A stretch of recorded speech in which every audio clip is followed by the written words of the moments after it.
Hey everyone, it's Jessica from Cupcakes, Rings, and Glittery Things, coming at you from my kitchen today. I'm making a pumpkin apple oat muffin. It's vegan, so you non-vegans can make it non-vegan as well, but it's healthier if it's vegan.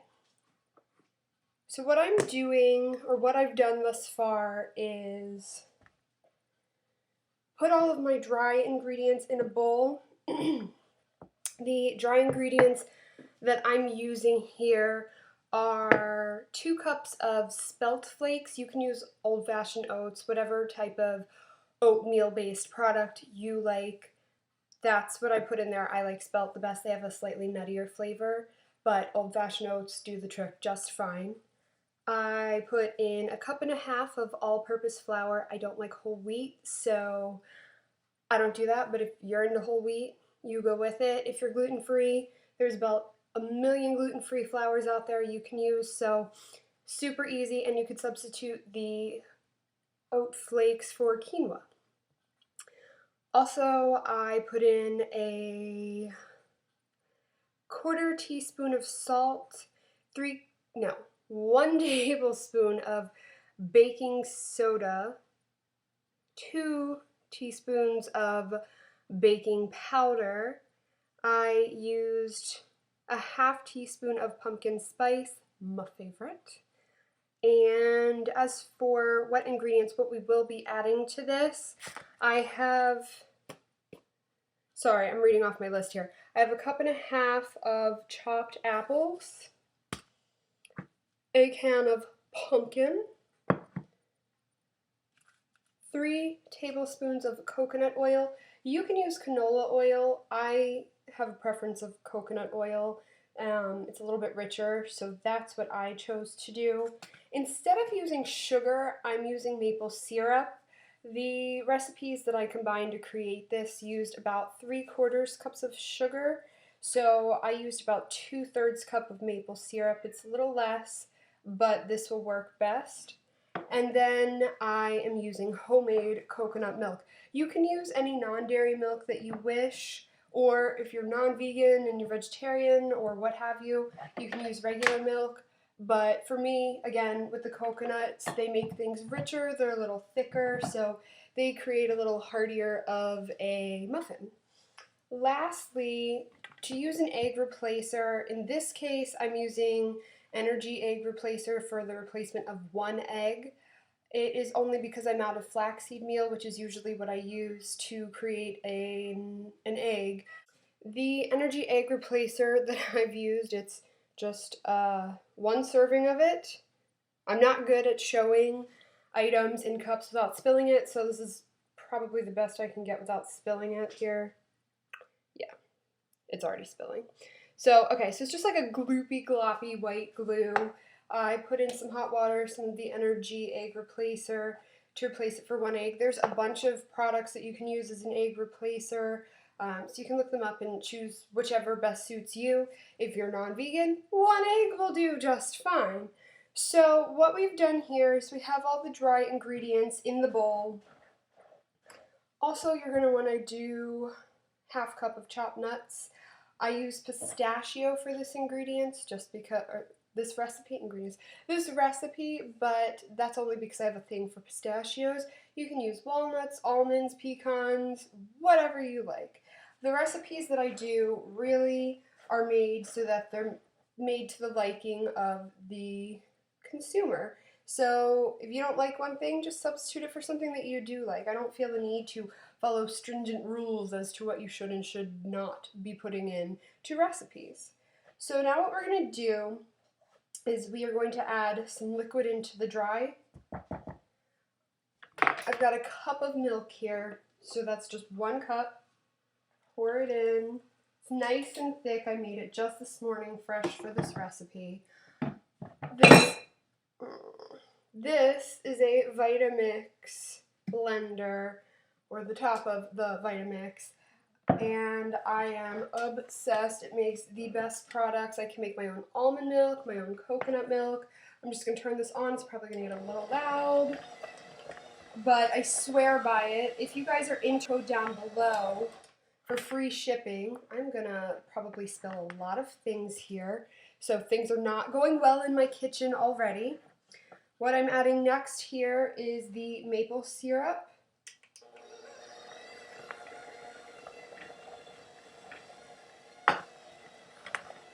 Now we're getting a creamy consistency from our batter.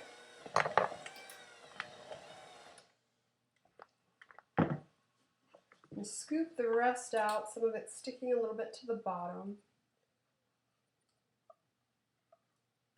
And even if you're not big on sugar or maple syrup, you could try honey or agave. For my fellow vegans, you could try agave. And if you're a vegan who misses the taste of honey, there is this amazing honey called honey with 2 E's, no Y. It is made from apples. It actually tastes just like honey if you're baking it into products.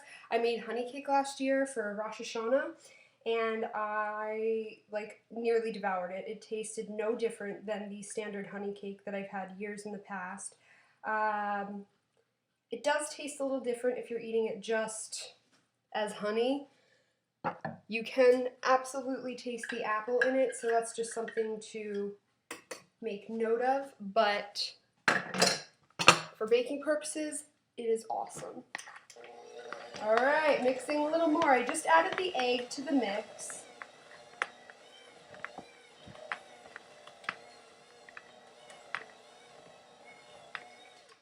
All right, and now I'm going to scoop in our oil. Yes, I just squinted to see how far along in time that I am. I can't see for crap. I say that and I actually can see a lot better than most people, but in my opinion, I can't see for crap.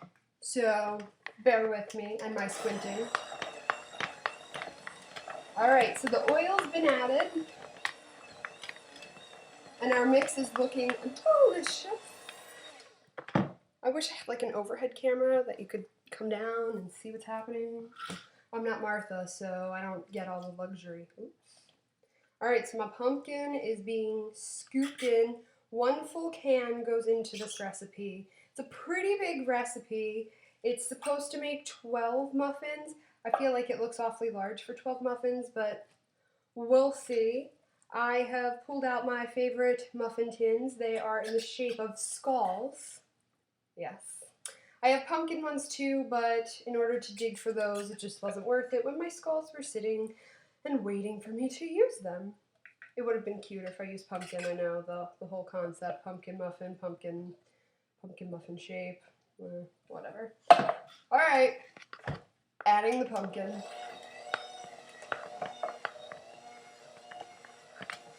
So if you're using a non-dairy milk, this is to my vegan vegetarian friends. If you're using a non-dairy milk that's not a thick coconut milk like I used, what I suggest, as you're mixing all of your ingredients or adding them to the bowl, the dry ingredients that is to take your non-dairy milk and take about a tablespoon of lemon juice. It will actually act to curdle the milk, which will make it really, really, really helpful when it comes to baking the product. I don't know if you've tried it yet, but I've done it in tons of cupcake recipes. It makes them so moist. All right, here we come to our last important ingredient, the apple. So I'm going to add a little at a time as I mix them in.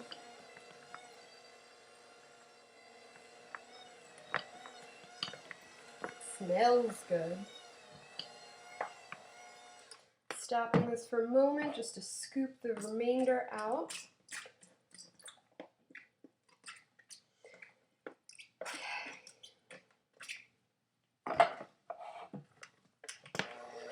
One more mix. And so, I don't think I've said this before, so it would help preheat your ovens to 400 degrees as you start to prepare for this recipe. That's really important to have your oven at the appropriate temperature. Last ingredient going in is the pistachios or nut of your choice. Let's go with nut of your choice. Half cup.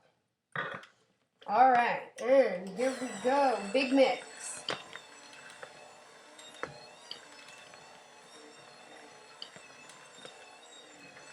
I love these bowls that I have. Not that you can see them because I'm trying to like get my head in the picture as well, but they are made of silicone. You can bake in them, but they're super pliable and flexible, so they work really well for just like scooping crap out.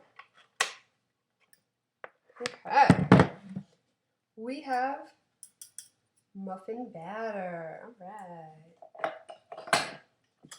So here is what your batter should look like. I'm hoping that my camera's picking this up because I use the worst camera alive. One day I won't be poor and I can afford a good camera. So now what we're going to do is spray it into our greased muffin tin. And in this case, I'd say just fill them up